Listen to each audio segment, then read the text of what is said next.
No dramas.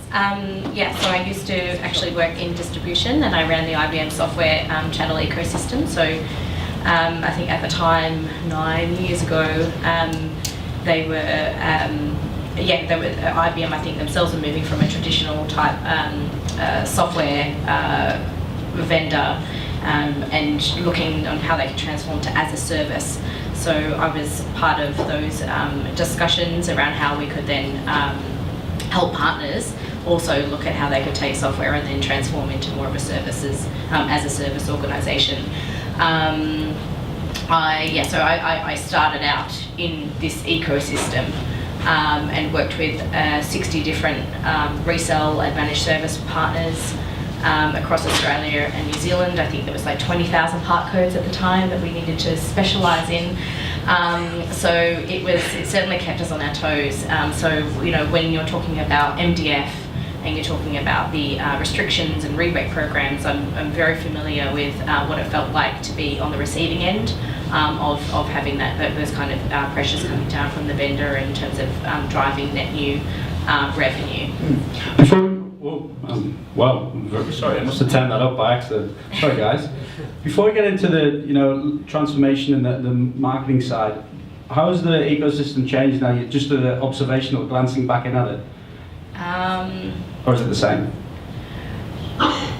Glancing back at the ecosystem now, I suppose it's a little bit different. I think it's really encouraging that Synnex have actually built out a cloud-based business unit to address the market needs and demand for that, and helping partners who are born in the cloud or looking to transform their business in the cloud. I think it's really, really encouraging. That's something that I was embarking on like 9 years ago, trying to get the DISTI to create these value-added offerings to leverage our scope and scale so that partners could leverage on that, so we could aggregate those solution offerings. So I actually think it's really refreshing and encouraging when I was embarking on discussions with Michael and co last year that you've actually been able to do that, and it's really interesting today to actually see what your transformation journey look like, because I got the very early piece of that. So I think it's encouraging.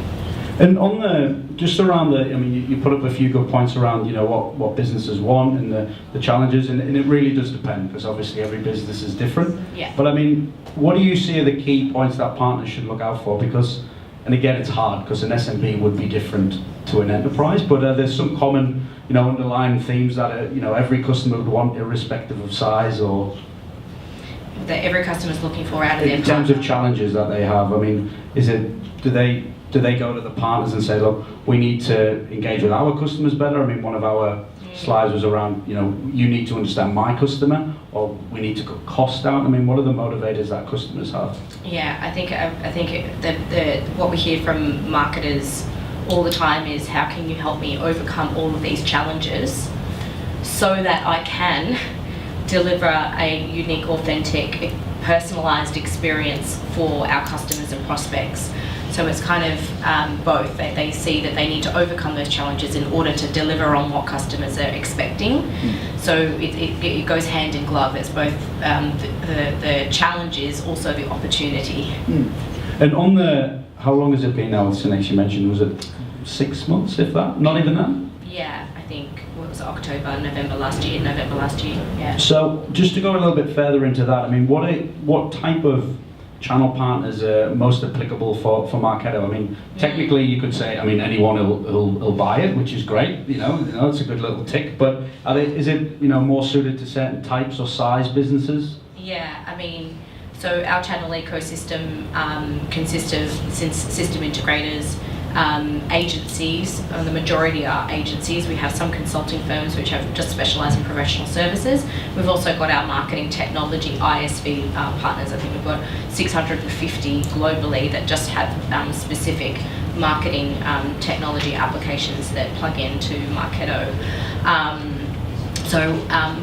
My team and I, we manage all of that for Australia and New Zealand, and so I think in terms of the profile for partners that we go to market through and with,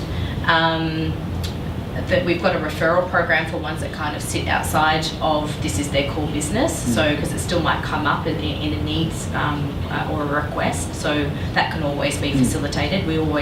I'm really don't like this is when vendors have a really inflexible partner model, because they're basically telling you how to partner rather than having a model that fits the way in which you make money as a business.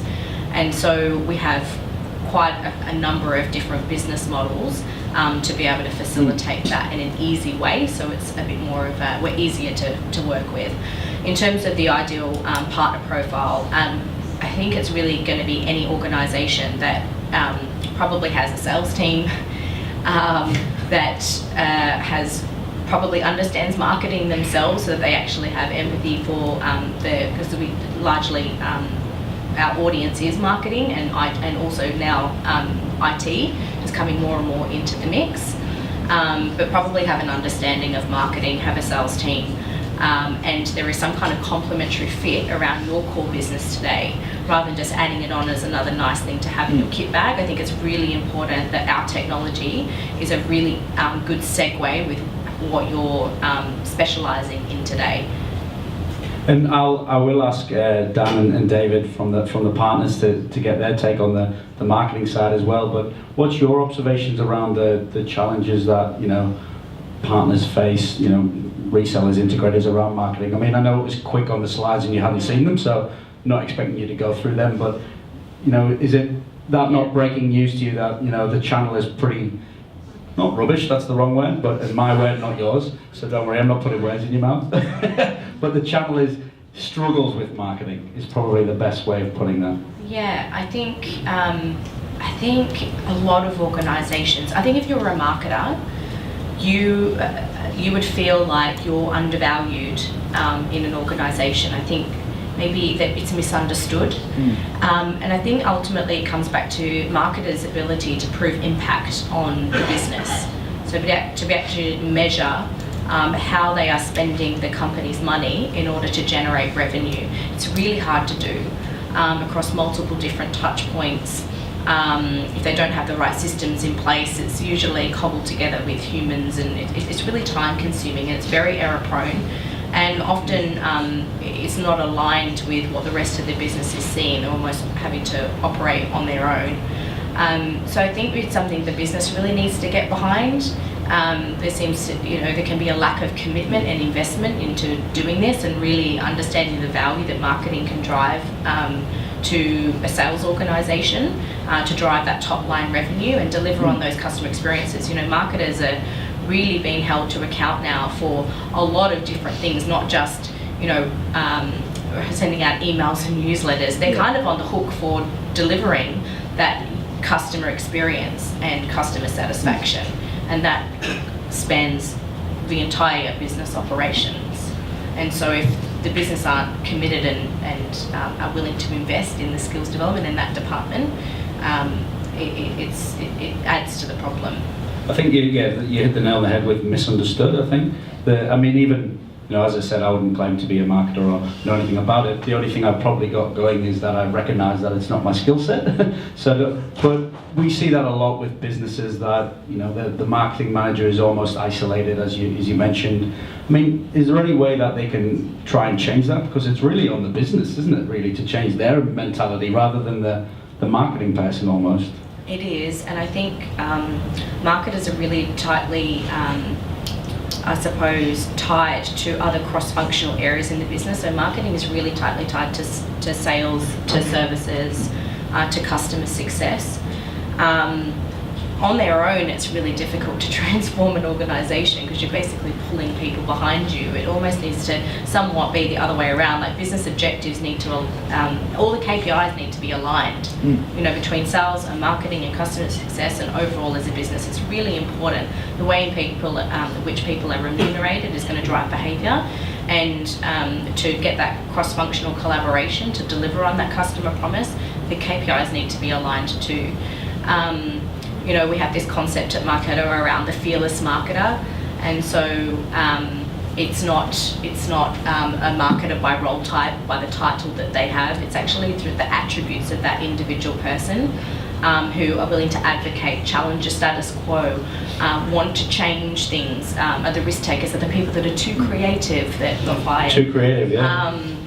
So they're the ones that are the most successful when it comes to marketing, being able to drive business impact. But also they have a technology mindset. So they're not just come from traditional marketing. They really understand Is that technology. the key, to be able to link to have both the marketing and the tech? Yeah, I think so. Yeah. And just before sorry. There are roles in the US, so the US are a lot more mature than our region, called marketing operations, and it's that blend of marketing and technologists. And they really drive the overall marketing technology strategy for their organisations in order to deliver on that additional revenue. I think B2B Marketing, one of the organisations that we partner with, ran a massive event for marketers. And in a room of about 250 people, the question was asked, okay, who employs mops? Not a single person put their hand up. But there are nobody necessarily carries that title, but the attributes are there with the customers that we have. So they do it all but name, in name? Yeah, kind of, yeah. Okay, and before I get PowerNet and Kitech up to close for today, Georgina, I'll just ask you, given what's been said today, around transformation, marketing, and your insights into what customers want, how does that all come together for your priorities for this year? So what's important to Marketo? I mean, I'm saying that we're already in Q2, so I don't know where Q1's gone, but maybe for the next 9 months into 2020, what's your focus areas? Well, I suppose my focus areas in the scope of my role are probably aligned, but a little bit different from maybe how we're going to address those the market opportunity.